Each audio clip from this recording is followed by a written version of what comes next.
En el siguiente circuito nos piden aplicar LVK y LSK.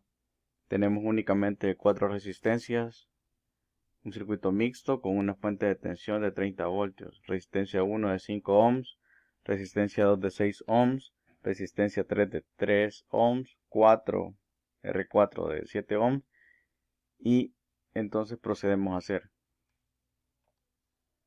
LVK nos dice que la sumatoria de las caídas de tensión y las elevaciones de tensión en una trayectoria cerrada es igual a 0. Ley de corriente de Kirchhoff nos está diciendo que la corriente de entrada es igual a la corriente de salida en un nodo. Entonces vamos a aplicarlo para este caso. Debemos de encontrar la corriente en cada una de las resistencias para aplicar luego LSK y la tensión de cada resistencia para poder aplicar luego LVK y comprobarlo. El primer paso a realizar es calcular la resistencia total o la resistencia equivalente del circuito. Como observamos, R2 y R3 están conectados en paralelo, entonces hacemos este equivalente 1. Resistencia equivalente 1 es igual al inverso de 1 entre R2 más 1 entre R3.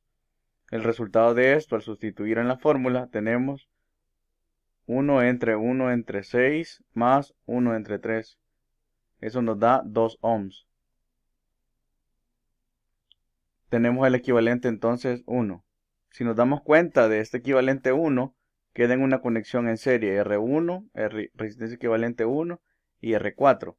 Entonces la resistencia equivalente 2 es la suma de estos elementos y eso vendría siendo la resistencia total. Resistencia equivalente 2 es igual a 5 ohms más 2 ohms más 7 ohms. Eso es igual a 14 ohms. Entonces ya tenemos la resistencia total. Esto nos sirve para poder calcular la corriente total del circuito. Paso 2. Calcular la corriente total.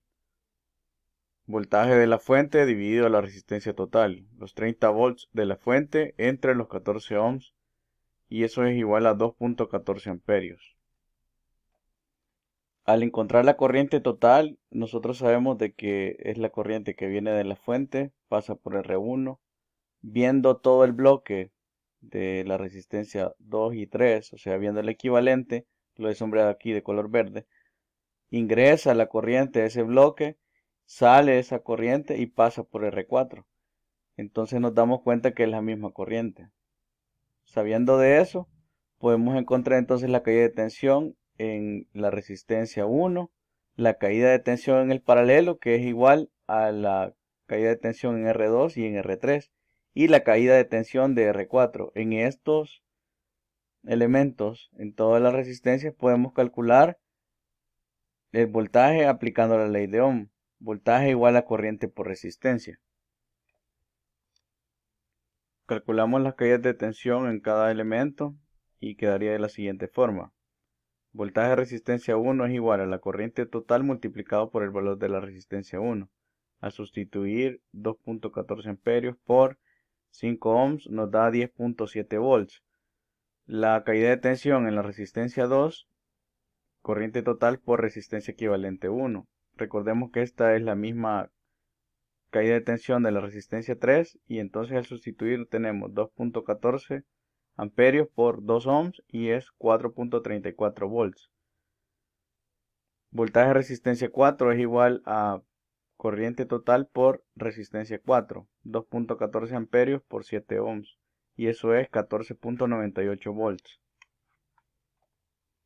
Ahora que ya encontramos las caídas de tensión en los elementos, voltaje R1, voltaje R2, voltaje R4, lo que vamos a hacer ahora es comprobar. Comprobamos la LVK, donde dice que la caída de tensión en los elementos y la subida de tensión en una trayectoria cerrada es igual a 0. Entonces tenemos aquí en estos tres primeros valores la caída de tensión, es decir, todo lo que está consumiendo los resistores, menos la subida de tensión que tenemos, que en este caso es la fuente de alimentación. Entonces al hacer esa cuenta no tiene que dar 0. Sustituimos 10.7 volts más 4.34 volts más 14.98 volts menos 30 volts y eso nos da 0.02. Esta diferencia de 0.02 se debe a la aproximación de los decimales. Pero lo que podemos concluir en esta parte es que sí se cumple la ley de voltaje de Kirchhoff. Continuando con LSK, vemos que la corriente total en este punto va a ingresar, lo que hemos denominado como nodo A. Entonces, en este punto la corriente total está ingresando. Y del nodo A está saliendo la corriente de R2 y la corriente de R3. Por eso es necesario encontrar las corrientes en estos dos elementos para poder comprobar lo de LSK. Y en este otro caso tenemos el nodo B, donde la salida de la corriente es corriente de R4 y las entradas son R2 y la corriente de R3. Entonces, en esta parte lo que hacemos es verificar. Nodo A, la corriente de entrada es igual a la corriente que sale. Eso es lo que dice la corriente de LSK. Corriente de salida tenemos que es corriente de R2 y R3 para el nodo A. Y la corriente de entrada es la corriente total, lo que hemos llamado aquí en esta parte del circuito. Comprobando entonces, decimos que la corriente que entra es igual a la corriente que sale. Sustituyendo lo que habíamos denominado anteriormente en esta parte, la corriente que entra es la corriente total en el nodo A y la corriente que sale es corriente de R2 y la corriente de R3. Entonces estas dos las sumamos. Entonces podemos reescribir nosotros esta ecuación que está en la parte de arriba, pasando del miembro derecho al miembro izquierdo y cambiando el signo. Entonces la igualación quedaría 0 y decimos que la corriente total menos la corriente de R2 menos la corriente de R3, y eso es igual a 0, el valor que nos debe dar de las corrientes. Encontramos aquí la corriente de resistencia 2, sustituyendo voltaje resistencia 2 entre la resistencia 2, 4.28 volts entre 6 ohms nos da 0.71 amperios. Corriente de resistencia 3 es igual al voltaje de resistencia 2. Recordemos de que este tiene una conexión en paralelo, por eso ocupamos este voltaje y lo dividimos el valor de la resistencia 3. 4.28 entre 3 ohms que nos da 1.43 amperios. Entonces en esta parte lo que venimos a hacer es a sustituir corriente de resistencia 2, recordemos que es 0.71 amperios, corriente de R3 1.43 amperios y la corriente total que sería la suma de estos dos elementos.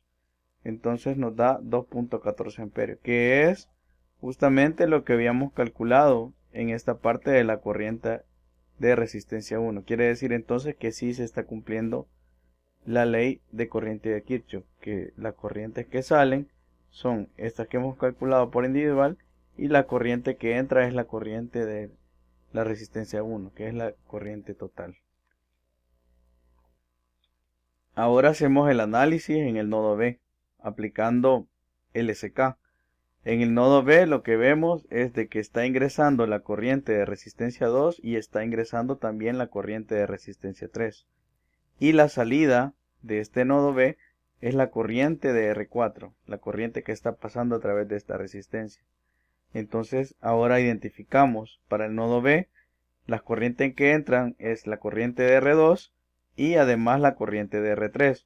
Y la corriente que está saliendo es la corriente de R4. Entonces en el nodo B al aplicar LSK, las corrientes que entran, corriente de R2, corriente de R3 y corrientes que salen es la corriente de R4. Corrientes que entran menos las corrientes que salen es igual a 0, 0 amperios. Sustituyendo esto, decimos que corriente de R2 más corriente de R3 menos la corriente de salida es igual a 0 amperes. 0.71 amperios más 1.43 amperios menos 2.14 amperios, que es la corriente que sabemos que pasa por R4. La corriente de R4 es la misma corriente total. Entonces eso nos da 0. 0 igual a 0. Quiere decir que en el nodo B también se cumple la ley de corriente de Kirchhoff. Y por último calculamos las potencias de las resistencias. Potencia de resistencia 1 es igual a la caída de tensión en la resistencia 1 por la corriente de R1, 10.7 volts por 2.14 amperios, y esto es igual a 22.90 watts. Potencia de R2, aplicamos la fórmula de voltaje por corriente, 4.28 por 0.71 amperios y es 3.04 watts. Potencia de R3, de la misma manera, 4.28 volts por 1.43 amperios y eso es 6.12 watts. Potencia de R4 es la caída de tensión de la resistencia 4 por la corriente de la resistencia 4. 14.98 volts por 2.14 amperios y eso es 32.05 watts. En resumen, aquí tenemos las caídas de tensión, o sea, todos los voltajes de las resistencias, todas las corrientes y las potencias. Y así damos por finalizado este ejercicio.